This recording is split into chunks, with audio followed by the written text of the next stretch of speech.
Welcome back to Raspberry Rock, where I'm Russell and you're Carol. I just freaked out one of 16 Carols that watches our videos. Anyway, City Girl's here. She came in late last night. It was kind of dark, so she kind of saw the board and batten on the other side of the cabin. But it's now daylight, so we're going to take her back over there so we can get a sort of semi-first impression of how she feels it's looking. She's already seen board and batten. Of course, she's seen this wall, which is mostly done. Although Dan took a look at it and said, yeah, we're going to redo some of that. Okay, yeah, sure. I mean, yeah, redo some of that. But yeah, let's take City Girl around the other side. I can't believe it. Like, what a difference that makes. So I came here in the dark last night, so I really didn't get a very good scene of what was going on. But wow, Dan and Rick did an amazing job. It looks like a whole different cabin. That's amazing. You happy? I'm very happy. Happy to see what a difference. Yeah. You happy? Yeah, oh yeah. It's going great. That's really nice. I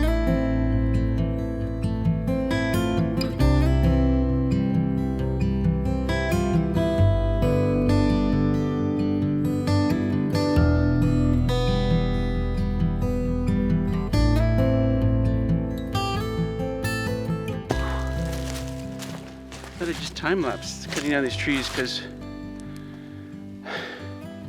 I always get so much shit showing myself cutting down trees. I'm always doing it wrong, right? And I thought, well, I just do a time-lapse and nobody can really see what I'm doing. But the first one fell so perfectly. It was like almost exactly where I was aiming. In fact, it was aiming this way, and I wanted to drop it this way so it didn't get hung up on either of these trees. I even got it a little further this way than I wanted to. I guess overcompensated. Anyway, this one is angling down over the firewood pile. You may never see this video.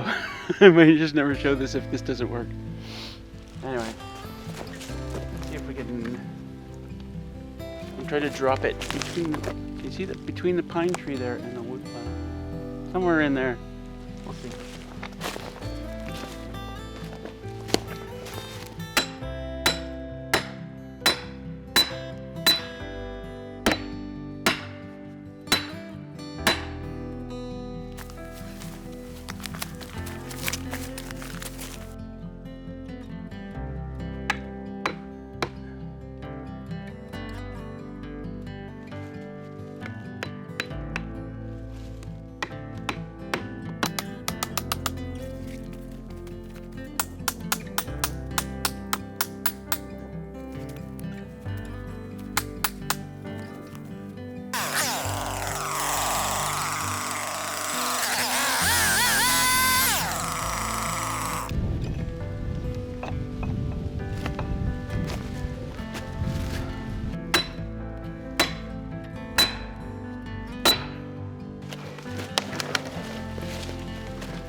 Just tag the one pole, though the pole coming up from the firewood pile. Otherwise, that was great.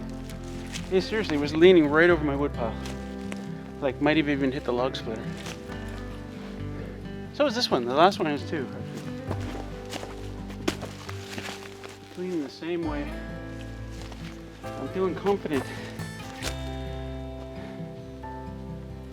And hot. I'm also feeling hot. Whew.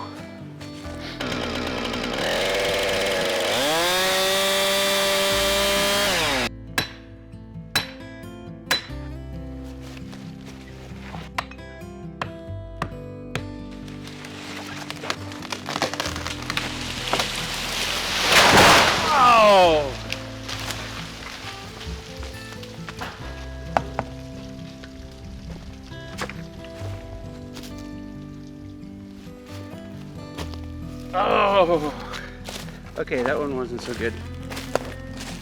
Oh.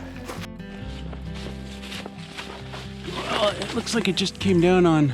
Oh no. Well, it broke this beam. This is my main beam for the back of the. Oh, it broke it right there. And then there's no metal roofing over here. It was just a tarp on 2x6s. So looks like I may have broken one of the 2x6s. And hey.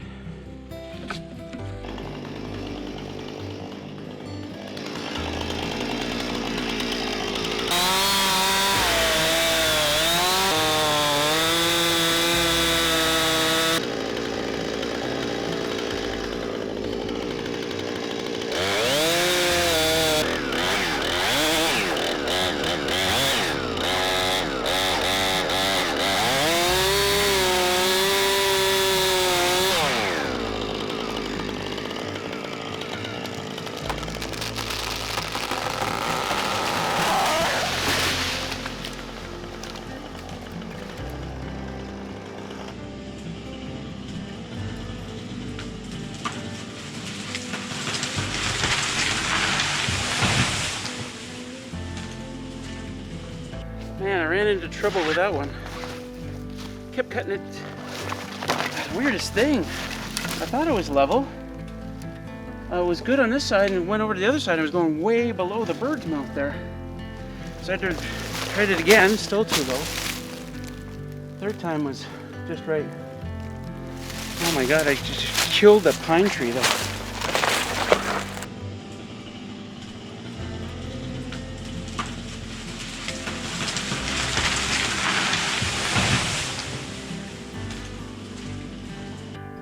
It's probably hard to tell, but the top of that pine tree is gone. It's underneath this oak somewhere.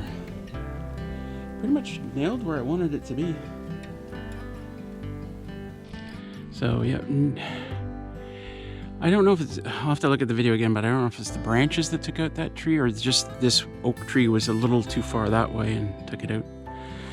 But it's right where I want it to be. And if we look at this hinge, the hinge was pretty close. I can see now I'm a little high on this side. And my first cut, you can see here, my first cut was coming in way down here. I'm like, whoa. And the second cut was still too low. And then the final cut, I came in at a much better height. One thing I've learned in doing this is if you're constantly stopping and checking your work, you can always fix your cut. Like you can always make a better cut as long as you're constantly checking.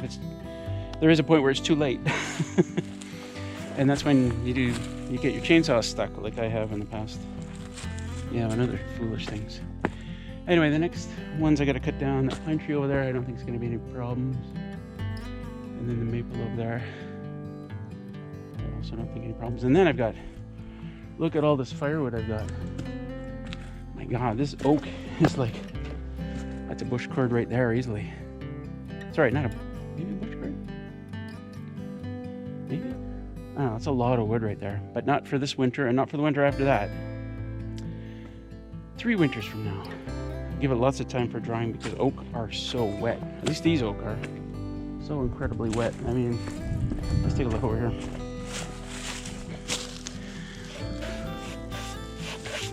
That's it. Like I put my hand there, it feels damp. This whole, from here, this whole circle is incredibly wet. I can feel it. So it takes a long time to dry. Anyway, as much as I hated doing that, it needed to be done because now we have, where did that maple come from? Let's get to work. Well, 2 more trees cut down, well, sort of 3. This one was a bit of a pain, actually, this big pine tree here. It was tilted this way towards where the ATV is right now on the wood pile. I was trying to get it to go the other way. And I cut it wrong again. And when your first cut is wrong, see that cut in there? And then you go from higher up. When you're putting your wedges in, of course this keeps pressing down and squishing out. So it's hard to make good use of the wedges. I should not be touching that, it's very sappy. But so what I eventually did is I brought the ATV over, put a 2x6 up here against it, between the ATV and it, and I just kind of nudged it forward until it fell the way I wanted to. And then over here, remember the big maple that was up here? Well, I know, it's kind of hard to see something that's not there, right? These were pretty easy. They were both leaning that way anyway. Turned out to be 2 trees instead of 1. And I tell you what, I'm getting tired. So I'm making mistakes, like sloppy mistakes. See, that's awful right there. Look at that. But it was going that way anyway. So those were easy. And now what I'm gonna do is I'm just gonna cut up some. I'm gonna leave these lying for now. Most of them aren't in the way of anything, except maybe my archery range there. Oh, I tell you what, this is a surprise. Look at it. You probably can't tell, but it really opened up this area. Like we can see the pond from here. That's wonderful. Anyway, right now it's getting close to 4 o'clock. All I'm gonna do is make some cuts here, just to open up the trail in case we had to get the ATV out of here in a hurry. Otherwise, there's nowhere to go here. So quickly do that, and then I'll tell you what. It's time for seafood lasagna. Looking forward to that, baby. I'll tell you what. Looking forward to that. Whenever I cut down trees, people complain. Not a lot of people, but some people do. And I know Sean James gets this as well. How could you cut down beautiful trees? How could you destroy the forest? How could you... you're killing the animals that rely on those trees. I hope you're planting 10 more trees for every tree you cut down. The only one of those I agree with is trees are beautiful and I hate cutting them down. I love trees. Absolutely love them. Especially around the cabin. And I prefer shade to direct sunlight. Personally. I like seeing sunlight, but I don't want to be in sunlight. Does that make sense? So, yeah. But anyway, I mean, I had to clear the area for the solar panels. But in pretty much every circumstance, except for clear cutting. Clear cutting is when you go to an area and you cut down all the trees, like all of them, clearing out the area. That's bad. That has a very negative impact on the area. But you selectively take down some trees for good reasons. Say, you know, to open up an area for your solar panels. A couple of things are happening. One is, you know, you're opening up the canopy for more trees to grow. There are probably like 1 million saplings out here, all trying to grow. You know, whoops, sorry, little guy. And a lot of them can't because there's just this canopy above us that's blocking the sun, and they just not getting enough sunlight to grow. Taking down one tree could allow, say, 10 saplings to grow in that area, right? And secondly, you don't need to plant more trees out here.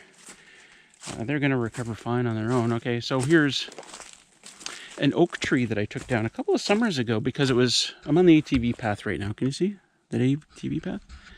I took down this oak tree a couple of summers ago because it was too close to the path going around this corner, and I kept hitting it when I was bringing in loads. And you're like, well, what oak tree? Right? You literally can't see the stump for the trees. Let's see if we can dive in here and find it.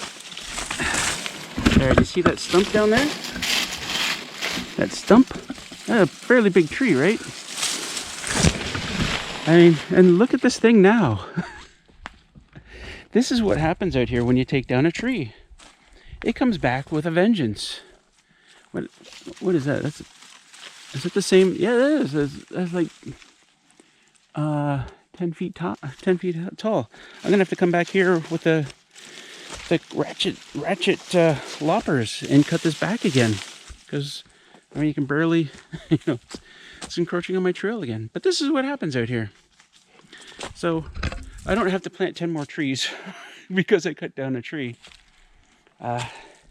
And I wouldn't have to anyway, even if this sort of thing didn't happen, because of the million saplings trying to grow out here already. So never worry about cutting down trees out here. As I said before, the only circumstance is, if people are clear cutting. But that's not what I'm doing, and I haven't seen Sean James do that either, so I don't think anybody has to worry. Anyway, it's so nice out here. It's on I don't know, 10 degrees Celsius, something like that. And, of course, no bugs. And the sun is shining. I want to talk a little bit about the solar for a second. So I was, on a good sunny day, I was making a little more than 4 kilowatt hours. Really what I need is a monitoring system to, kind of graph solar production during the day. That's the only way I'm going to be able to tell what kind of impact taking down those trees is going to have on my solar production. I know that if I'm making a little more than 4 kilowatt hours in a day, before the trees are cut down, we'll see on a good sunny day after this. Unfortunately, we're getting three rainy days in a row now. So I won't be able to see for a while, and I'm probably going to be running my generator anyway. Another tree trying to grow. All right, City Girl's making seafood lasagna. Now we're going to get back there and check that out. Hey everyone, it's City Girl and I'm back at the cabin and it is padish time. Tonight we are going to make a seafood lasagna and I thought I would cheat a little bit and use an Alfredo sauce. And it's also going to have shrimp and some crab meat and... Turnip. No, it's not, you're on your own with the whole turnip thing, okay? Turnip bake? Are you going to make a turnip bake? Next weekend we'll make a turnip bake. Yay! Anyway, let's get to some cooking and make this tasty dish.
So I was just answering comments on last week's video, and people are saying, "What? Turnip in a seafood lasagna? You can't do that." But what about vegetarian seafood lasagna? Huh? Huh? Huh? Anyway, this looks delicious. Mm-hmm. I gotta get right in there and find the seafood. That's a mushroom. Wow. Mmm. That is so good. It's so creamy. Willow's over there breathing really deeply. Mmm. I added a bit of white wine when I was sauteing the mushrooms, and then reduced it. Added the shrimp in there. The one thing we could have added was scallops. Mmm. Scallops would have been really good. Mm-hmm. Rats. Oh well. I don't think there's scallops in the local grocery store here. Oh. But yeah, that all really works. It's almost on the verge of being decadent. Mmm. You know, rich and decadent. Oh yeah. Mm-hmm. I get it. Yeah, Shall we go eat? we shall. And watch an episode of Brooklyn Nine-Nine? Oh.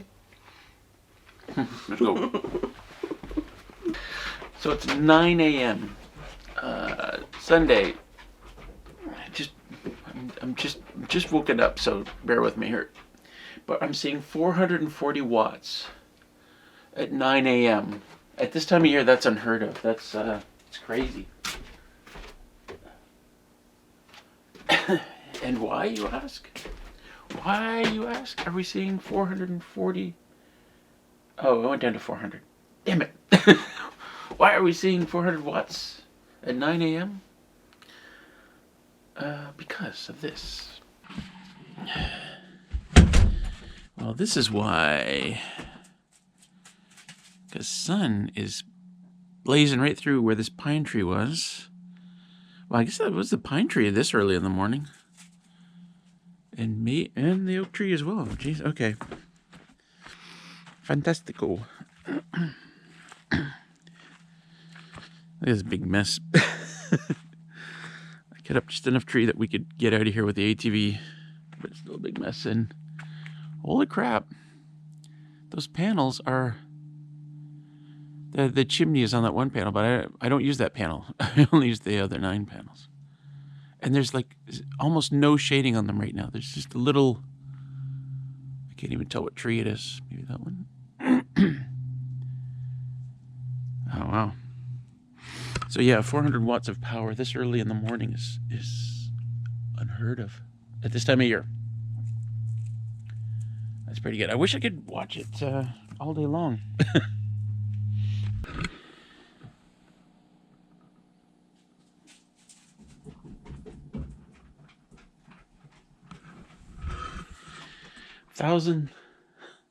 Thousand watts coming in, and we just hit a kilowatt hour, and it's 10:15 a.m. That's one of those weird days when sound carries a long way. There's not a breath of wind. I can hear a car at the nearest road. Boo. Anyway, yeah, it used to be like before yesterday, before I took down those trees. You know, I didn't see anything before 11 a.m. Like, I might be doing like 70 watts right now, maybe 100 watts right now. Not a kilowatt. And, yeah, I'm so happy with that. I mean, it's still a mess, but yeah. And look at how it's opened up the view here. Like this. Hold the camera properly. Look at like this is amazing to see the view like this from here. It's amazing how much that tree blocked it out. It's gorgeous. So Dan wanted me to rent some scaffolding for the gable ends of the cabin. But thankfully, they have a friend who Dan and Rick have a friend who has scaffolding and lent it to them. So Dan brought it here, and now it's my job to take it in the rest of the way. Ho ho! Fun job, super fun. Wow! And did this once before. The video was called The Mission. So I know it can be done, but never an easy task. It's gonna take me like an hour to get all the stuff on there and secure it properly. So what do you say, Russell? Time lapse? Yeah, we could do a time lapse. Yeah, we could do a time lapse. Let's do it.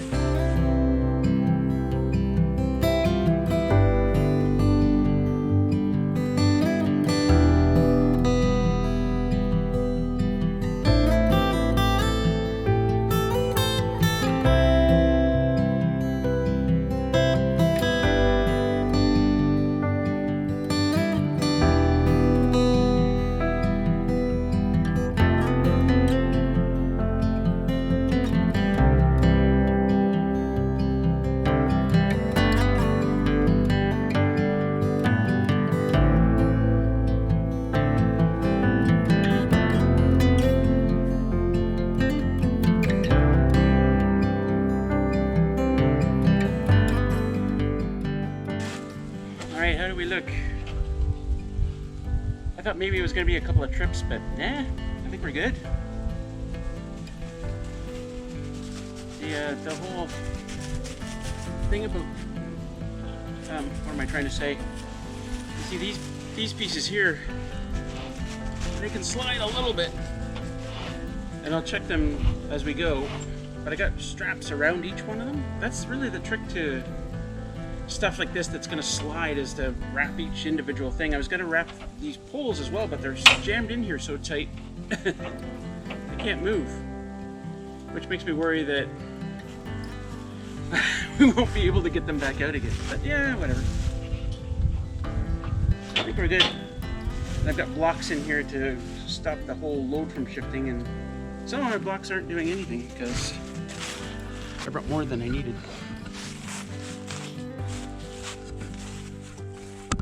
There you can see that there's some blocks in there. Yep. I think we're good.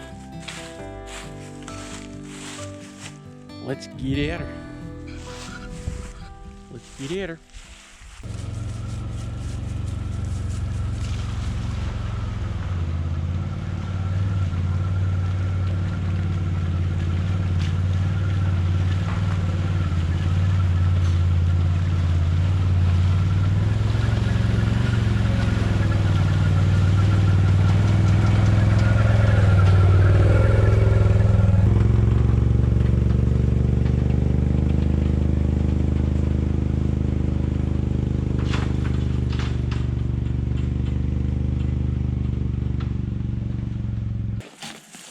Stop for load check. These two pieces are shifting around way more than they should. Fishtailing all over the place. Yeah. So I know what I need to do. Thankfully I've got one more strap. These pieces seem fine. One more strap. Grouse! Get the grouse! What? All right.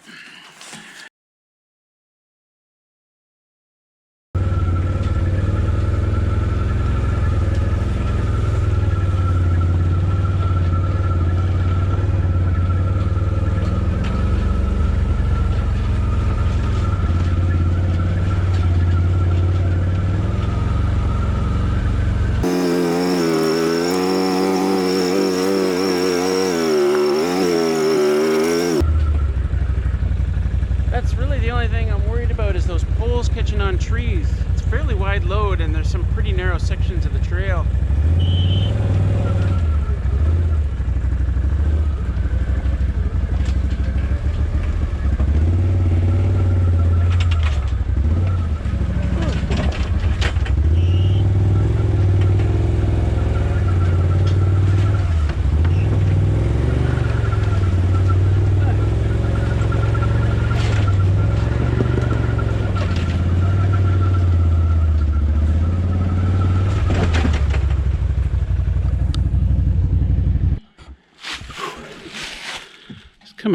I was humming along here and I hit a tree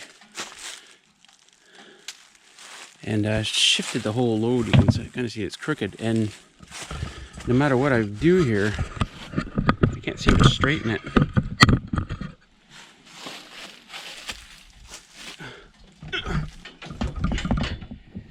So do I kind of loosen everything and move it? Knocked a bunch of my boards out too. Oh, broke the screw on that one.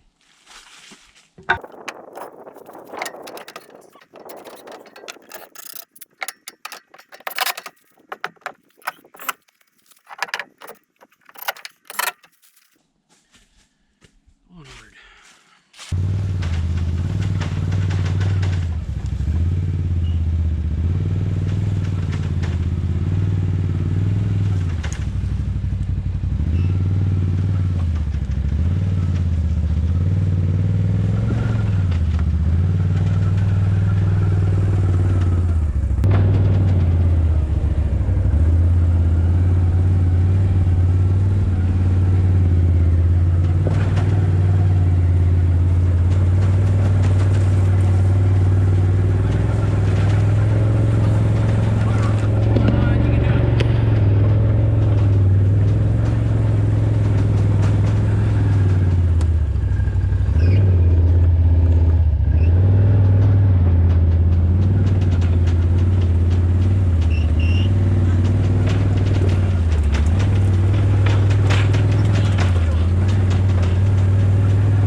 What the hell's happening?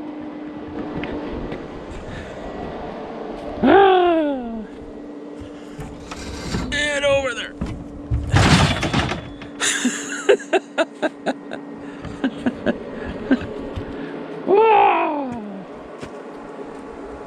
It's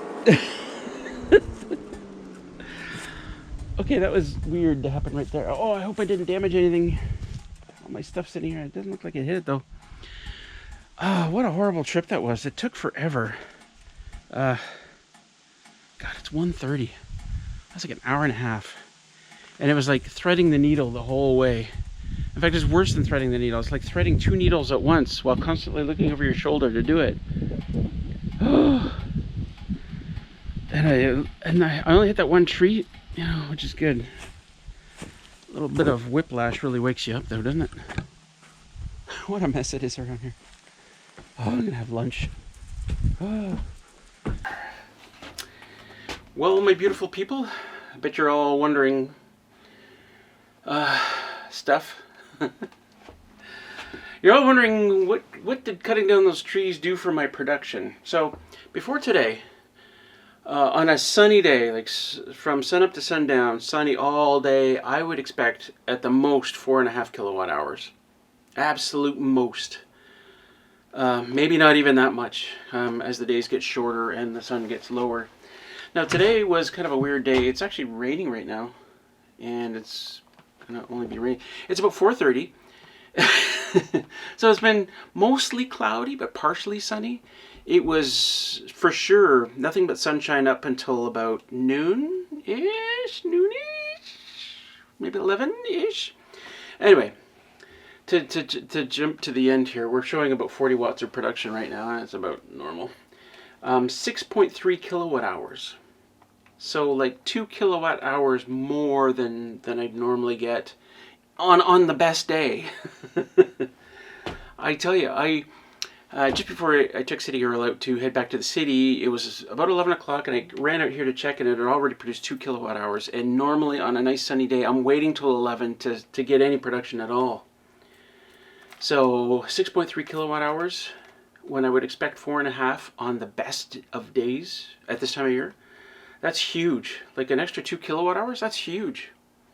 I'm so happy. I mean, I'm sad that I had to cut those trees down, but I'm so happy with this new level of production. But we'll have to see. We're still 2 months away from the winter thing, the whatever it's called, shortest day of the year. Right? We're still 2 months away from that, and the sun is just going to keep getting lower and lower in the sky. And I'm going to keep an eye on those poplar trees mainly. Those poplar trees. Although I seem to remember the sun still going over top of those, even in the shortest of days. So they might not be any issue. Right now, I'm ecstatic about the 6.3 kilowatt hours. Ecstatic, I tell you. I use probably 3.5 kilowatt hours a day, depending on how much I use my computer. My new computer is a real hog, and if I get doing anything like video editing, you know, something that's GPU heavy, that's using the graphics processor a lot, the fan comes on, and it has different rotation speeds depending on how hot the PC is running. So video editing or playing a video game, which I hardly ever do these days anyway, you know, runs that fan like bzzz, you know, and the power consumption goes up. When I'm rendering a video, which is probably the highest GPU usage, you know, this is, I'm hitting like 350 watts on that computer, which is ridiculous. 350 watts, although it doesn't take long to render a video with that new PC. Anyway, I'm rambling now. But 6.3, very happy. And especially because it's going to rain for the next 3 days. Monday, well, at least 2 days. Monday and Tuesday, it's going to rain. It's Sunday today. What am I going to do for the next 2 days, Russell? It's Wednesday. Dan's brother Rick is here today, working on the soffit and the fascia. Here's a little video of that. Is it perfect? Near.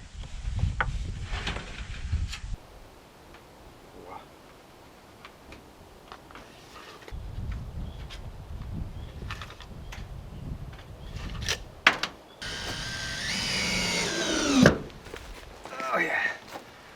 Yeah, just saw a fish in the water. I see the ripples of a fish. Anyway, I was really curious. It's been a pretty good day. Most of the afternoon was fairly hazy, like there was cloud cover, but it's moved off. You can kind of see it. That's what it was doing all day, and now it clears up right at the end of the day. It's like 4:30. And I was really curious to see how well, what kind of solar production we'd get today, because I knew it was going to be a nice-ish day. And I was really surprised. Take a look at what we've got here. 7.7 kilowatt hours, which is phenomenal, but we're in float mode. The battery is full. So I don't know what the potential could have been today. We got cut off before we got there. Not that I'm disappointed. It's going to be sunny again tomorrow, and I'm going to be like, that means this evening I'm going to run my computer indiscriminately. Does that work? I'm going to run my computer, and I might even play a game tonight. God. We're getting into the season where I sit there watching my iPad because I just can't afford the power to do anything else. You know, I can't run my computer. We can run the TV. When City Girl's here, we watch TV. I can do that, but I sit there with my iPad anyway because I can watch my iPad as easily as I can watch the TV. And what a gorgeous day. Anyway, I should get back around there before Rick hurts himself. Yeah, he's not going to hurt himself. Rick's pretty good. But I can hand them stuff. I'm a handy guy. I'm a gopher, right? That's my job. So I'm going to get back over there.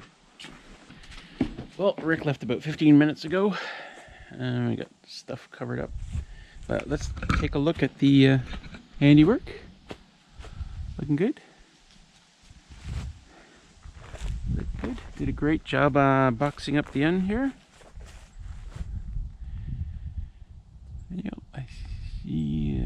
Yeah, that's looking good. So yeah, it was just soffit and fascia. Oh, he did. He also finished off the battens here. He didn't do these ones. Rick wanted to make sure that we had enough long pieces to do, I guess it's that side.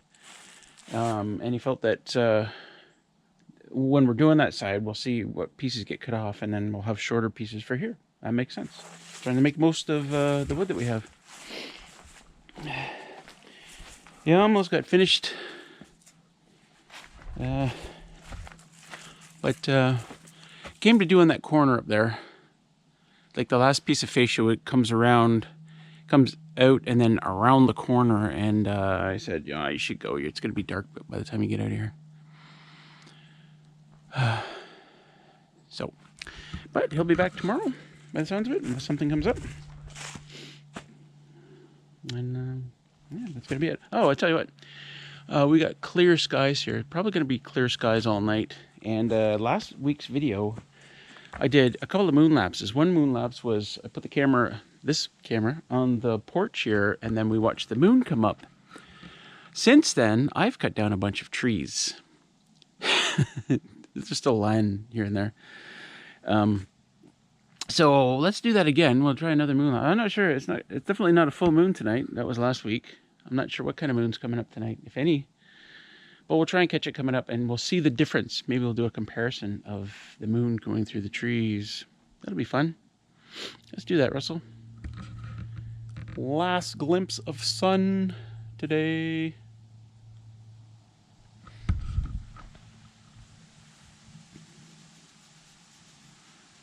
You good? You good, girl?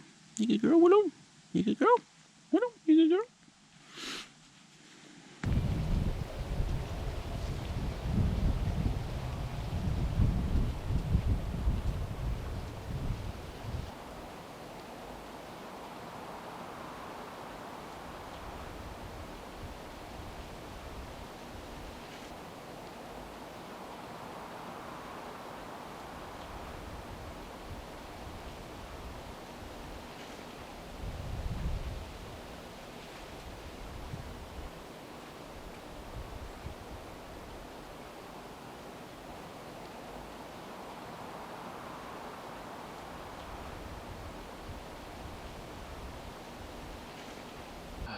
Well, Rick was here again today. And I can't believe the amount of work that was done. You can't see me, can you? From disassembling the scaffolding on the other side of the cabin to setting it up here along the deck, and then like balancing it, like the ground out here is just rough as hell. Like there's rocks and there's a rocky drop off right there. It was pretty difficult to do. And then I got out my ratchet straps and I brought it. Don't look at me. Look at the scenery. And I secured it to the deck, and then he got up there and did all this soffit and fascia. I mean, it took us all morning just to set up the scaffolding.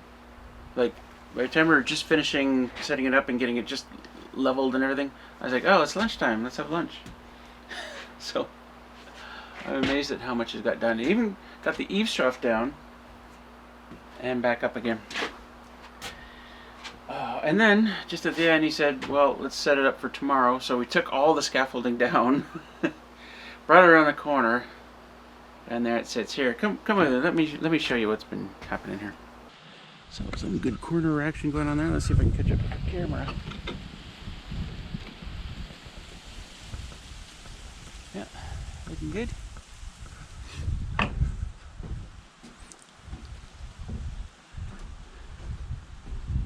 Pretty happy with how it turned out. A little finagling with my internet cable.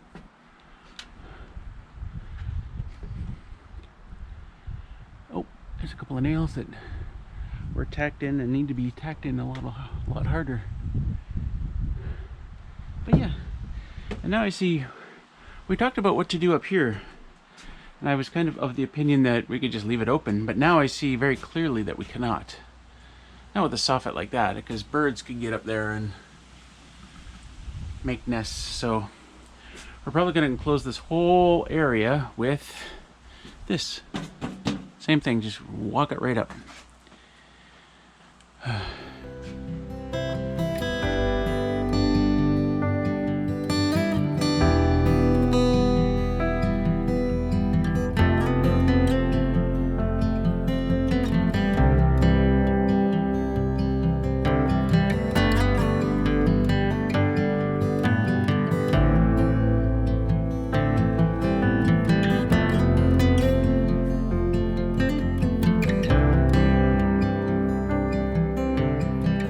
Well, long video as it turns out. I'm just editing it now, and I just watched the moon lapse for the first time.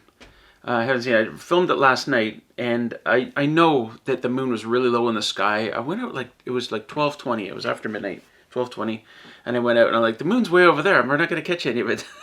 We did catch a little bit, but what an interesting moon lapse that was. I don't know why. The stars were way brighter than they usually are when I'm using the GoPro for a nighttime time lapse. I don't know. And then the cloud cover, that was really, really cool. I really enjoyed that. And then there was like a little reflection from I think it was one of the ladders that's sitting against the wood pile. Just everything came together for a nice bouquet of moon lapse.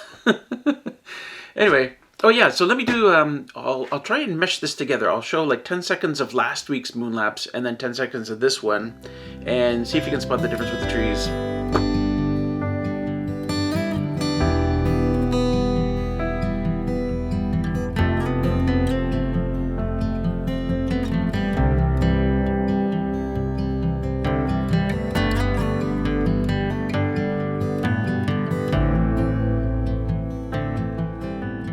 Okay, how was it? I haven't done it yet. I haven't looked at it yet. You guys have seen it before I did. Or is that true? No, I will have seen it before you have, except that by the, oh man, that's really complicated. Anyway, my dudes, I was going through the beer store, my dudes and dudettes, I was going to the beer store, and looking, I always do that. You grab like an eight thingy, you grab an 8 thingy, and then you stock up with the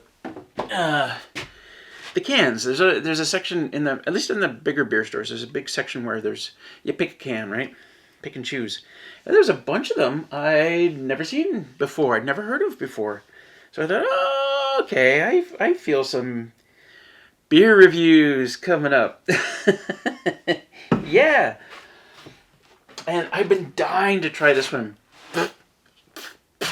I'm chomping on hair here. Hold on a sec. Ricky, I can't find my glass. Okay.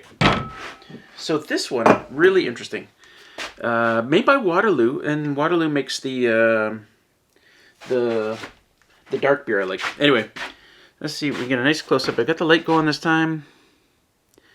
What does it say? Can you read it? Waterloo Salted Caramel Beer. Naturally flavored strong beer. It's 6%, 473 milliliters. Are you seeing that?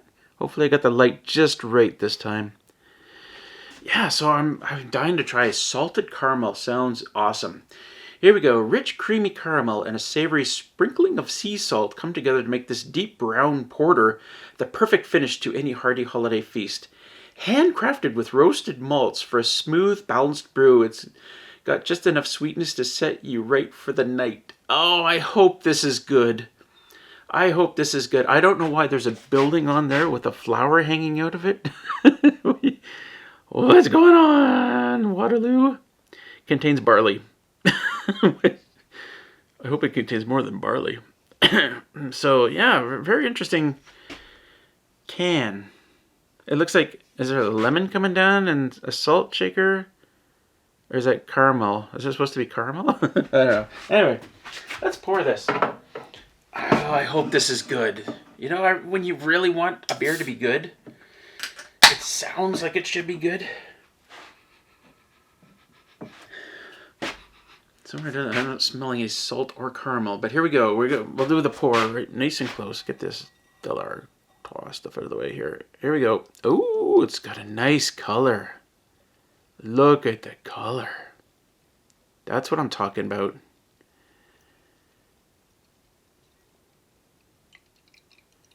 Nice. It's a porter, so there you go.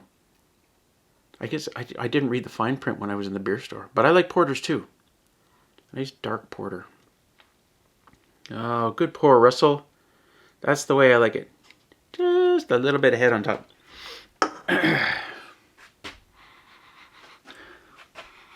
Smells like beer. Oh! Salted caramel. Oh, man, they nailed it. And it's not too strong either. It's not like really strong salted caramel. It's just a good, nice, mellow caramel flavor. Oh, it's so smooth too.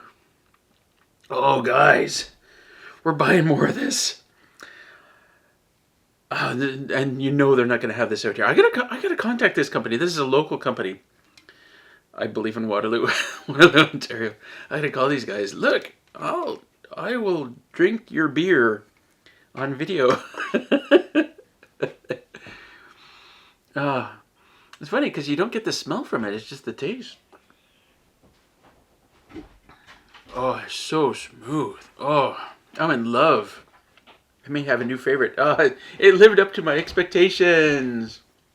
Oh, I'm going to go sip this for like 3 hours now. Anyway, guys, thanks for hanging out and joining us with the video. I know today's video was a bit of a mishmash of various things, and I didn't show a lot of the process of the building process. Rick doesn't want to be on camera any more than Dan does, and they both, I mean, when Dan was here, they both consented to, oh, I can be in a little bit of video, that's okay. But I think they don't want to show the, you know, the process of going through it and talking about it and figuring it out and stuff. And so it's just a little bit of non-talking bits, you know, just kind of working. They don't seem to mind too much, but I don't really want to impose on them, and they're doing great work, so I'll let them do it. Anyway, I don't know, I don't know what's next in my brain. I guess that's the end of the video. Thanks for hanging out, guys. We'll see you in the next video. Peace out.